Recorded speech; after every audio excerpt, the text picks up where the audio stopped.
Anda menyaksikan Kompas Bisnis Saudara bersama saya Putri Oktaviani. Nilai tukar rupiah bergerak melemah semakin jauh dari asumsi APBN 2025. Saat ini Saudara, rupiah melambung di atas 16.200 terhadap dolar Amerika Serikat. Angka ini di atas asumsi yang ditetapkan oleh APBN di 16.100. Apa yang menyebabkan rupiah melemah? Bagaimana kondisi dana asing di pasar saham? Bagaimana cadangan devisa Indonesia? Kami akan bahas di segmen Kompas Bisnis. Kita ke data selanjutnya. Kita lihat kurs tengah rupiah di Bank Indonesia Saudara alias JISDOR. Posisinya ini dari awal tahun sudah naik turun. Gelombangnya begitu terlihat. Semakin bergelombang artinya nilai tukar rupiah memang bergerak fluktuatif. Nah, 14 Januari ini rupiah menguat tipis ke 16.265. Tetapi posisi ini dibanding satu hari sebelumnya atau di tanggal 13 Januari di 16.281 per dolar Amerika Serikat. Grafik rupiah ini berkebalikan dengan bursa saham ya. Nah, rupiah kalau melemah grafiknya justru ke atas atau naik. Siapa yang suka kalau rupiah melemah? Jawabannya adalah eksportir karena mayoritas masih memakai dolar Amerika Serikat. Lalu siapa yang tidak happy saat rupiah melemah? Jawabannya adalah importir dan berujung barang mahal yang harus dibayar oleh masyarakat. Keluarnya dana asing dari pasar rupiah adalah salah satu penyumbang pelemahan rupiah. Kita tengok kondisinya di pasar saham lewat data selanjutnya. Ini dia, dana asing kabur, rupiah tersungkur. Indeks harga saham gabungan bergerak turun di bawah level psikologis 7.000. Pasar saham Saudara 14 Januari tutup di 6.956,67. Ini adalah posisi paling bawah bursa selama 7 bulan terakhir perdagangan. Nah, kita lihat ya, ini dana asing yang keluar bursa, kami ambil sumbernya dari Bursa Efek Indonesia. Satu hari di 14 Januari ada 633,2 miliar. Kalau dibandingkan dengan satu pekan ada 1,58 triliun. Lalu satu bulan terakhir 9,79 triliun dan 3 bulan terakhir 33,86 triliun. Ayo, apakah Anda termasuk yang portonya terbakar atau babak belur? Rasanya nggak sendiri ya. Akhir-akhir ini banyak pertanyaan tentang kapan nih saham BBRI naik, kapan saham BRIS naik, kapan nih porto kembali ada simbol plus. Nah, ini jadi pertanyaan yang paling ramai dan umum di antara investor saham, terutama yang retail. Jadi sabar ya, investasinya pada pakai uang dingin kan? Ayo, sampai kapan rupiah melemah? Semoga dana asing yang hengkang makin mereda dan balik lagi. Tetapi Saudara, ini memang tergantung kebijakan apa yang akan ditempuh otoritas. Ayo kita ke data selanjutnya.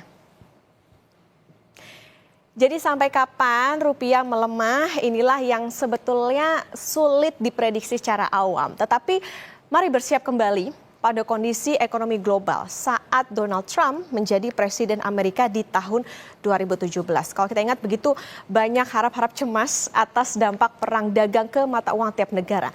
Nggak cuma rupiah Saudara, mayoritas negara di dunia juga demikian.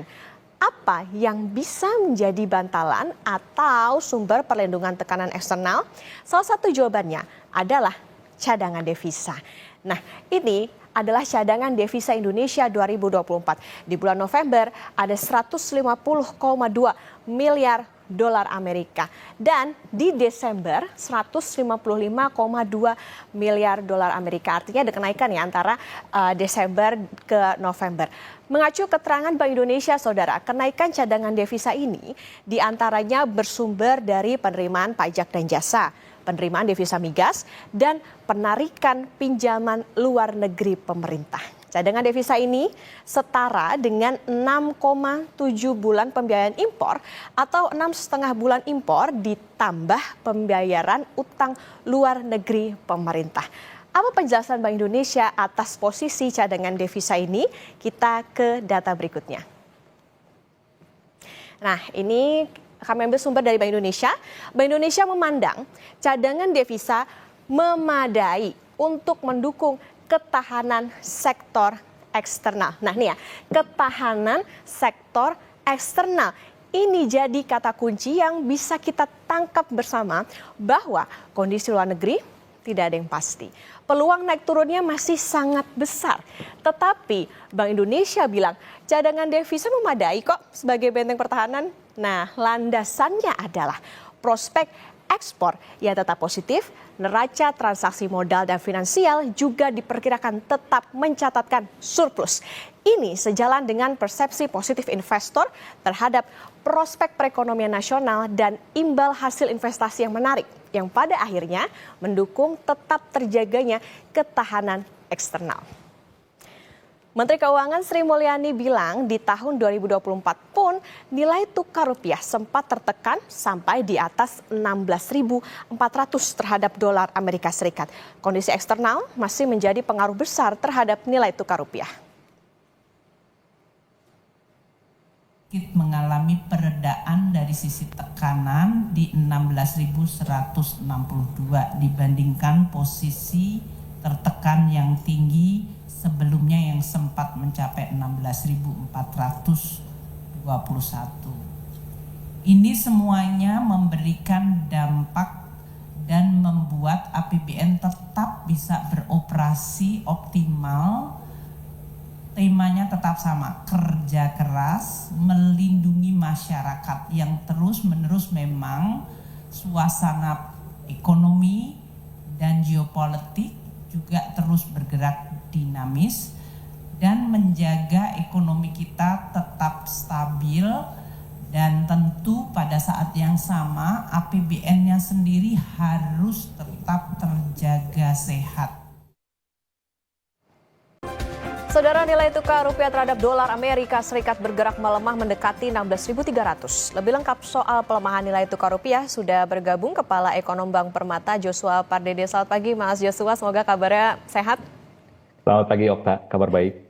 Oke, Mas Joshua, awal tahun 2025 nilai tukar rupiah terhadap dolar Amerika Serikat bergerak melemah, nyaris tembus 16.300. Apa sebetulnya penyebab utamanya? Ya, kurang lebih memang penyebabnya hampir sama ya, bahwa ini masih faktor dari globalnya, terutama permintaan terhadap dolar yang kita lihat saat ini penguatan dolar ini terjadi bukan hanya terhadap rupiah tapi terhadap seluruh mata uang dunia. Dan kalau kita merefleksikan apa yang terjadi di minggu lalu itu memang ada beberapa kejadian, terutama adalah berkaitan tentunya terkait dengan perkembangan apa sih potensi kebijakan luar negeri yang akan diimplementasikan oleh Presiden terpilih Donald Trump ya di tahun ini. Dan yang kedua adalah beberapa data dari ekonomi Amerika Serikat, terutama data non-farm payroll, yang dimana data non-farm payroll di bulan Desember itu relatif lebih tinggi dari perkiraan, dan sehingga ini pada akhirnya dua kombinasi tersebut memberikan ekspektasi pada pasar ataupun pelaku pasar bahwa pada tahun ini dari versinya pasar, pelaku pasar bahwa potensi penurunan suku bunga Fed ini kembali menyusut ya. Kalau kita mengikuti dari FOMC bulan Desember, Fed bilang bahwa masih ada kemungkinan 50 basis poin penurunannya di tahun ini. Namun sejalan dengan perkembangan dari kebijakannya Trump dan juga dengan data-data ekonomi Amerika yang masih tetap solid, khususnya data tenaga kerjanya Amerika, ini memberikan ekspektasi pasar bahwa tahun ini kemungkinan mungkin bisa saja hanya 25 basis poin ataupun mungkin bisa tidak ada penurunan sama sekali di tahun ini. Sehingga faktor itulah yang menyebabkan kenaikan dari imbas hasil dari surat utang pemerintah Amerika Serikat, dan juga ini diikuti juga dengan penguatan dari dolar indeks, yakni dolar Amerika terhadap mata uang utama, sehingga pada akhirnya penguatan dolar dan juga kenaikan dari sisi US Treasury ini mendorong keluarnya dana-dana asing dari pasar negara berkembang, sehingga ini pun juga akhirnya berimplikasi kepada pelemahan mata uang negara-negara berkembang termasuk rupiah. Oke, Mas Joshua, penegasan berarti artinya faktor yang paling mempengaruhi adalah secara eksternal tadi soal bagaimana menunggu kebijakan Trump maupun juga tadi potensi bagaimana the Fed ini kayaknya nahan naik suku bunga begitu ya? Ya, betul. Jadi memang kita melihat bahwa ekspektasi penurunan suku bunga Fed di tahun ini akan cenderung mengecil dibandingkan ekspektasi Fed sebelumnya. Oke, Mas Joshua, pertengahan Desember 2024 dan pertengahan Januari 2025 arus modal keluar dari Indonesia ini mencapai 0,75 miliar dolar Amerika Serikat. Hal apa saja yang mempengaruhi investor asing saat menarik modalnya itu? Apa sih sebetulnya dampak bagi pasar modal dan nilai tukar rupiah?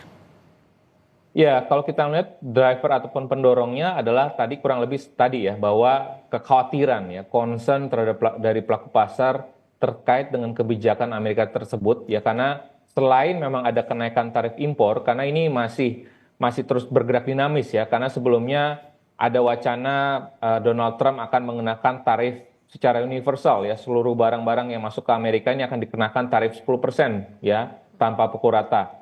Nah, tapi juga ada tambahan lagi untuk produk China ini, ada tambahan lagi menjadi 60% kenaikan tarif impornya. Jadi dan ini tentunya memberikan dampak negatif ya kepada perlambatan ekonomi global. IMF sudah membuat kajian ataupun simulasinya bahwa kalau Donald Trump ataupun Amerika memberlakukan tarif yang universal ataupun tarif cukup tinggi pada produk China, ini akan berdampak negatif pada ekonomi global, termasuk juga ekonomi Amerika Serikat dan juga ekonomi China. Sehingga kekhawatiran perlambatan ekonomi global inilah yang mungkin menjadi penyebab utama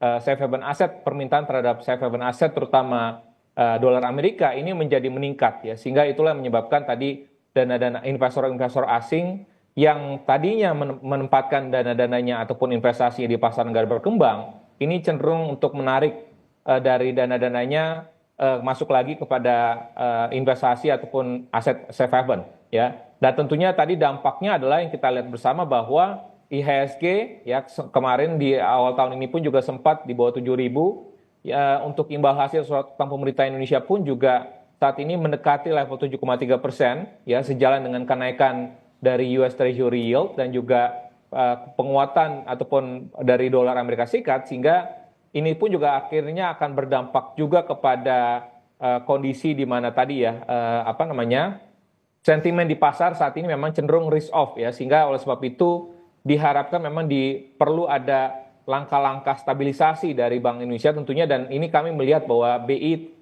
selalu berada di pasar untuk melakukan triple intervention secara berkala dan untuk menjaga stabilitas rupiah di tengah kondisi risk of sentiment saat ini yang terus berkembang. Oke, ada kekhawatiran dan tadi ya salah satu dampaknya adalah bagaimana menarik dana dari negara-negara berkembang menuju ke investasi safe haven, kan tentu ditunggu bagaimana langkah stabilisasi dari BI. Mas Yusuf, ada SRBI dan utang milik pemerintah yang akan jatuh tempo tahun ini total nilainya lebih dari 1.000 triliun. Apa dampaknya pada nilai tukar rupiah nantinya? Ya, kita cukup melegakan adalah di mana di akhir tahun lalu Bank Indonesia dan juga pemerintah sudah melakukan kesepakatan bahwa terkait dengan utang pemerintah yang di mana pembelinya adalah Bank Indonesia, yang ini berkaitan dengan program pemulihan ekonomi nasional ya, ini yang seri variable rate, ini akan dilakukan debt switch ya, itu sebenarnya akan mengurangi risiko supply dari sisi penerbitan SBN di tahun ini, yaitu sekitar 100 triliun. Dan di samping itu pun juga Bank Indonesia akan berkoordinasi dengan pemerintah untuk melakukan penempatan juga ataupun melakukan langkah-langkah untuk melakukan stabilisasi juga di pasar SBN-nya. Ya, dan kalau terkait dengan SRBI, memang kami melihat bahwa SRBI ini sebenarnya quote and quote ya menjadi salah satu aliran modal asing di tahun lalu. Jadi kalau kita melihat aliran modal asing di tahun lalu, itu yang paling tinggi adalah mendekati 10 billion US dollar, itu adalah tercatat di SRBI. Kepemilikan asing meningkat di SRBI itu meningkat cukup tinggi di tahun lalu. Memang implikasinya adalah di tahun ini akan ada SRBI jatuh tempo ya, dan oleh sebab itu memang kami sudah melihat juga di lelang SRBI 2 kali di awal tahun ini. Bank Indonesia pun juga tetap menyerap ya, meskipun memang tentunya kami melihat bahwa ini masih akan terus berlanjut, meskipun dari sisi nominalnya akan lambat laun akan dikurangi, khususnya untuk yang SRBI mungkin yang tenor pendek, artinya Bank Indonesia akan mengoptimalkan SRBI yang tenor 12 bulan, sehingga harapannya ini akan mengurangi juga risiko jatuh tempo SRBI di tahun ini. Jadi oleh sebab itu dua risiko itu saya pikir, jatuh tempo dari SBN yang tahun ini dan juga jatuh tempo SRBI tahun ini, harapannya ini bisa termitigasi dengan baik. Nah, namun kembali lagi bahwa itu saja tidak cukup, karena tadi kita bicara terkait dengan sentimen dan juga bagaimana upaya dari pemerintah untuk bisa menenangkan pasar, bagaimana pemerintah juga bisa mengoptimalkan foreign direct investment. Karena kalau kita bicara portfolio investment ini memang notabene kita bicara jangka pendek, tapi kita juga harus bicara investasi asing dalam jangka panjang, sehingga ini akan bisa membuat stabilisasi ataupun dana-dana asing ini akan lebih stabil berada di Indonesia ataupun di dalam negeri. Sehingga dan oleh sebab itu kita juga melihat bagaimana kemarin ada wacana dari pemerintah untuk memperpanjang DHE. Ini di satu sisi memang ini dampaknya positif, tapi tentunya ini dari sisi pelaku usaha khususnya eksportir ini tentunya akan bisa berdampak cukup negatif, karena tentunya operasional dari beberapa pelaku usaha ini juga masih membutuhkan likuiditas dari sisi dolar atau rupiahnya, sehingga ini tentunya harus ada jalan tengah ya, di mana kita tahu bahwa pemerintah menginisiasikan bahwa akan ada penambahan perpanjangan dari DHE menjadi 1 tahun, tapi tentunya jangan sampai ini pun juga memberatkan dari sisi pelaku usaha khususnya dari sisi eksportir. Nah itu tadi strategi apa yang perlu diperhatikan oleh pemerintah terhadap hal ini berarti? Ya, kalau kita melihat tentunya bagaimana komunikasi Bank Indonesia dan pemerintah dengan para investor ini harus terus diperkuat. Yang kedua tadi adalah bagaimana upaya dari sisi memperkuat dari sisi kondisi kinerja dari sisi external balance kita, dalam hal ini current account kita ya, agar tetap terjaga, karena di sisi lainnya pun juga karena kita melihat ada potensi peningkatan ataupun pelebaran defisit fiskal, sehingga ini akan ada risiko twin deficit yang akan terjadi ya, meskipun memang defisit current account masih relatif di bawah level normalnya yakni 2,5% sebelum pandemi. Namun ini yang harus kita cermati juga bahwa negara-negara lain di ASEAN itu kondisinya tidak mengalami twin deficit ya, baik itu defisit di fiskal dan juga defisit di current account. Sehingga tentunya pada saat terjadi gejolak ataupun sentimen negatif yang ada dari global, tentunya ini akan tentunya sensitivitas dari investor asing ini akan jauh lebih sensitif gitu ya, dengan adanya risiko twin deficit tersebut. Dan di samping itu pun juga dengan kebijakan perluasan TDDHE falas ya, optimalisasi TDDHE falas, lalu juga bagaimana kita pun juga pemerintah perlu mendorong ya, dengan adanya kondisi pelemahan, kondisi penguatan dolar saat ini, tentunya ini menjadi momentum juga untuk pemerintah mendorong mengakselerasi sektor pariwisata. Karena kalau kita melihat di tahun lalu misalkan jumlah wisatawan mancanegara itu masih belum kembali pulih normal ya, meskipun memang kalau kita melihat wisatawan Nusantara itu sudah kembali normal, tapi wisatawan mancanegara ini belum kembali pulih. Jadi tentunya momentum penguatan dolar saat ini saya pikir menjadi momentum sangat baik ya buat wisatawan mancanegara untuk datang berwisata ke Indonesia, sehingga itu akan mendatangkan devisa. Dan juga di samping itu juga perlu kita lihat lagi optimalisasi dari hilirisasi ini harus lebih kita tingkatkan lagi, dan juga perluasan dari sisi pasar ekspor Indonesia ya, dengan kita sudah bergabung dengan BRICS dan juga harapannya nanti dengan bergabung dengan OECD, harapannya pasar ekspor kita dan juga kerjasama internasional investasi ini akan semakin berkembang lagi dengan adanya kerjasama free trade agreement ke depannya yang akan dilakukan oleh pemerintah Indonesia dengan bilateral pemerintah lainnya. Oke, baik, bisa dilihat sebagai blessing in disguise begitu ya, terkait dengan hal ini bisa menambah devisa juga potensinya. Mas Joshua, nilai tukar rupiah pada 14 Januari 2025 di Gisdor Bank Indonesia berada di angka 16.256. Berapa sebetulnya nilai wajar rupiah kalau tidak diintervensi Bank Indonesia? Apakah nilai itu juga karena adanya intervensi Bank Indonesia? Kemudian bagaimana prediksi Anda pada kebijakan suku bunga di RDG bulan ini? Atau adakah ruang kenaikan untuk menahan kejatuhan rupiah? Singkat saja Mas Joshua. Ya, pada intinya adalah sebenarnya kalau kita bicara fundamental ekonomi Indonesia saat ini, semestinya ya nilai tukar rupiah saat ini belum mencerminkan sepenuhnya faktor fundamental ekonomi kita ya, karena ini masih kembali lagi faktor sentimen, karena tadi ada kebijakan Trump sehingga ekspektasi penurunan suku bunga Fed juga cenderung menjadi menurun.